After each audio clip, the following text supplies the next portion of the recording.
ये कहानी है नोमान इलाही नाम के एक युवक की, जिसे हाल ही में पानीपत पुलिस ने गिरफ्तार किया है। नोमान पर आरोप है कि वो पाकिस्तान की खुफिया एजेंसी आईएसआई के लिए जासूसी कर रहा था। इस केस में हर दिन नए नए खुलासे हो रहे हैं। कई सवाल उठ रहे हैं, क्या नोमान सच में पाकिस्तान गया था? वहाँ जाकर उसने क्या किया? क्या वो आईएसआई एजेंट के संपर्क में था? क्या उसने किसी से पैसे लिए और उसके साथ कौन कौन लोग शामिल थे? हम इस वीडियो में इन सभी सवालों के जवाब सरल भाषा में बिंदुवार ढंग से समझेंगे। तो आइए शुरू करते हैं नोमान इलाही के केस की पूरी कहानी। 13 मई 2025 को पानीपत पुलिस ने नोमान इलाही को उत्तर प्रदेश के केराना इलाके से गिरफ्तार किया। पुलिस को लंबे समय से शक था कि नोमान भारत की सैन्य गतिविधि जानकारी पाकिस्तान भेज रहा है। ये जानकारी को पाकिस्तानी खुफिया एजेंसी आईएसआई तक पहुंच रहा था। पुलिस को संदेह है कि नोमान ये जानकारियां दिलशाद मिर्जा और इकबाल काना नाम के आईएसआई एजेंट को भेज रहा था।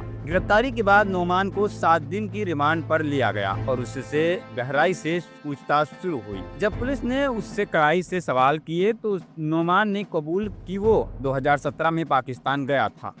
ये बात हैरान कर देने वाली इसलिए थी क्योंकि नोमान का पासपोर्ट 2010 में ही एक्सपायर हो चुका था। इसका मतलब ये है कि नोमान किसी वैध दस्तावेज के बिना गैर कानूनी तरीके से बॉर्डर पार किया, यानी वो चोरी छिपे पाकिस्तान गया और वहां जाकर किसी से मिला। अब सवाल यह है, क्या वो वहां आईएसआई से मिला? क्या उसने जासूसी की ट्रेनिंग ली? इन सवालों की जांच चल रही है। जब पुलिस ने नोमान के घर की तलाशी ली तो उन्हें 8 पासपोर्ट मिले, जिनमें 3 पासपोर्ट नोमान, उसकी माँ और उसकी बहन के थे। बाकी 3 पासपोर्ट सिख परिवार के थे जो उसी इलाके में रह रहे हैं। जब पुलिस ने सिख परिवार से पूछताछ की तो उन्होंने बताया कि ये पासपोर्ट उन्होंने अपने बेटे से मिलने के लिए बनवाए थे, जो अमेरिका में रहता है। उन्होंने ये पासपोर्ट नोमान को दिए थे ताकि वह उन्हें नवीनीकरण रिन्यू करा दें, लेकिन नोमान ने यह काम नहीं किया। जांच में कोई गड़बड़ी नहीं पाई तो पुलिस ने सिख परिवार को क्लीन चिट दे दी। नोमान के बैंक खाते की जब पुलिस ने जांच की तो कुछ संदिग्ध ट्रांजैक्शन सामने आए। पैसे सीधे पाकिस्तान से नहीं आए थे, लेकिन दिल्ली के आसपास के शहरों से आए थे।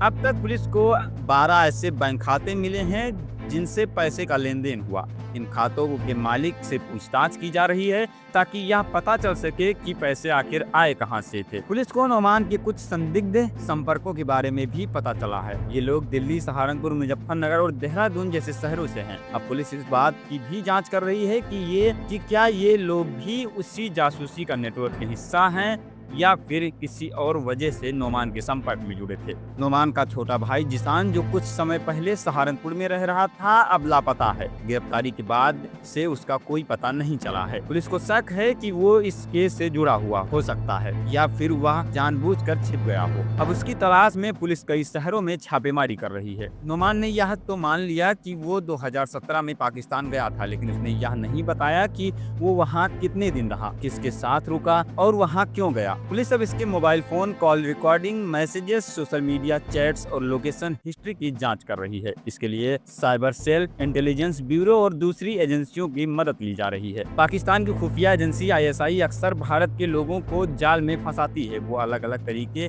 अपनाते हैं। पैसों का लालच देना, धार्मिक या वैचारिक बहकावे में डालना या फिर किसी पुरानी गलती को लेकर ब्लैकमेल करना। हो सकता है कि नोमान भी किसी ऐसे ही जाल में फंस गया हो। कई बार ऐसे लोग सोचते हैं कि वो सिर्फ छोटी मोटी जानकारी दे रहे हैं, लेकिन वो जानकारी देश की सुरक्षा के लिए खतरा बन जाती है। शुरुआत में पुलिस को जो पासपोर्ट मिले थे उनको लेकर काफी संदेह था, लेकिन जांच में पाया गया कि वो पासपोर्ट 2009 में बने थे और 2019 में एक्सपायर हो चुके थे। जिन सिख परिवार के पासपोर्ट मिले उन्होंने साफ किया बस नोमान से मदद मांगी थी रिन्यू करवाने की, लेकिन उसने कुछ नहीं किया। अब ये मामला पूरी तरह से साफ हो चुका है। सिख परिवार का कोई दोष नहीं निकला। 2017 की यात्रा की सारी डिटेल्स, फोन कॉल्स की सारी डिटेल्स और चैट हिस्ट्री, बैंक ट्रांजैक्शन, संदिग्ध संपर्क और जिसान की लोकेशन, हर उस शख्स की जांच हो रही है जो नोमान के संपर्क में रहा है। नोमान इलाही का केस हमें सिखाता है कि देश की सुरक्षा में कोई भी चूक इतनी बड़ी बन सकती है। एक ऐसा शख्स जो बाहर से आम नागरिक दिखता है, देश के खिलाफ काम कर सकता है। अब पुलिस की जांच जारी है। आने वाले समय में और भी कई चौंकाने वाली बातें सामने आ सकती हैं। दोस्तों, ये था नोमान इलाही जासूसी केस का पूरा मामला